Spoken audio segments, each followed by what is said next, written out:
Four major landforms, as I already told you, they are the mountains, plateaus, plains, and deserts. So we will start on with mountains. Okay. First of all, we should know what is a mountain. Okay. So, children, a mountain, it is any natural elevation of the earth's surface. Elevation means heighted at a very good height. So, any part of the earth which rises at a very good height naturally, it is known as a mountain. Okay. Now, let us study something about the mountains. How are the mountains? They usually have a broad base and a small summit. Now, mountains, if we see the bottom part of the mountains, it is very, very broad. Okay, it is spread over a large area, but when it rises above at the top, it is having a very, very small summit. Summit means the highest point of the mountain. It is very small. Okay, now children, as we move from the bottom or the base of the mountains to the higher parts, we see that the climate also changes. Okay, the mountains, they become colder when they move at a height. Okay, and this is the reason why very less people they live in the mountain areas, because as we move higher, the oxygen also becomes less, and apart from that, the weather also becomes cool. Okay, now children, in the mountains, we are having some of the permanently frozen rivers of ice, which are known as what? Glaciers. As I already told you that the upper part of the mountain, it is very, very cold. So, there the rivers, they become frozen. Okay, and these frozen rivers, they are known as glaciers.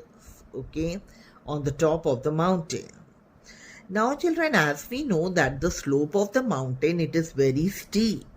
Steep means it rises and it falls very sharply. Okay, so the land available for the farming on the mountains is less. Okay, because the slopes of the mountains, they are very, very steep, so the land which is available for farming is also less. Now let us see what is a range. Okay, now children, the mountains, they may be arranged in a line, as Himalayan range is also there. Then we are having the Andes range. So here what is there? The mountains, they are arranged or they are formed in a line. So this is known as a range. When the mountains, they are arranged in a line, this is known as a range. Or a range is when the mountains, they are arranged in a line. For example, we see the Himalayas in Asia. These are the mountain ranges. These are the examples of the mountain ranges, like the Himalayas in Asia, the Alps in Europe, and the Andes in South America. These are some of the famous mountain ranges of the world. Now children, the mountains, they are of how many types? 3 types. The mountains, they are fold mountains, block mountains, and the volcanic mountain. Now let us see what is the difference between the fold mountains, block mountains, and the volcanic mountain. Now children, the fold mountains, they are formed when the plates or the big surfaces of the land, they push against each other, and the surface of the earth, it is folded, and the land, it rises up. Okay, so in this way, the mountains which are formed, they are known as fold mountains. They are known as. Now children, the first one, they are the fold mountains. So first of all, let us see how are the fold mountains formed. Children, the fold mountains, they are formed due to the coalition of 2 plates of the earth, which results in the folding of the earth's crust. In this way, the mountains which are formed, they are known as fold mountains. Some of the examples of the fold mountains are the Himalayan mountains and the Alps. Okay. These fold mountains, they are having a rough surface. Terrain means land. Okay. So the land is rough and they are having very high conical shaped peaks. Okay.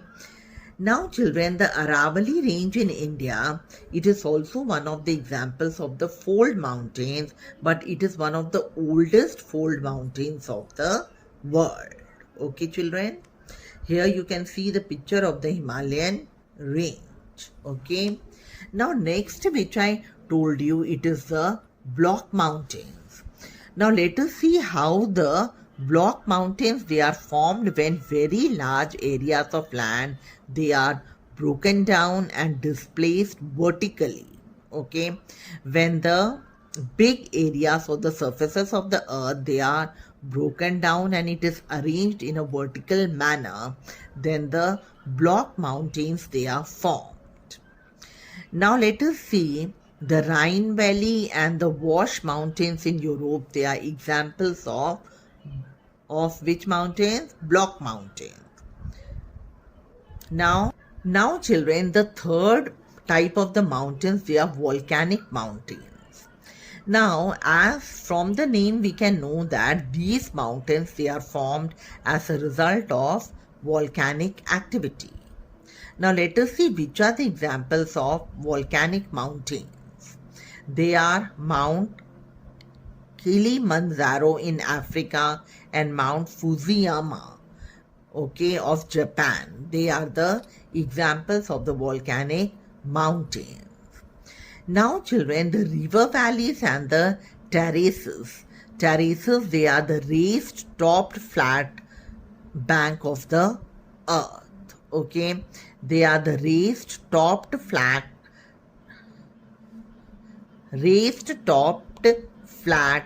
bank of the earth or part of the earth. Now children, which are the ideal places for the cultivation of the crops? In other words, we want to know that which are the places which are suitable for the cultivation of the crops or agriculture. They are the river valleys and the terraces. Okay. Now children, mountains, they are very, very important to us. One of the importance is that it is having a large variety of flora and fauna. Flora means plant life, fauna means animal life. So the mountains, they are also having a very rich variety of animal and the plant life. Okay. Now children, let us see what are the other importance of mountains. Now other than this, other than having a variety of flora and fauna, they are also storehouses of timber. They are having a large amount of wood because it is full of trees. Other than this, they are also having wild plants and the medicinal herbs. They are having many herbs from which the medicines, they are made. Other than this, they are also important because they provide an ideal site for the tourist visit and for various adventure sports like the hang gliding, skiing, paragliding, etc.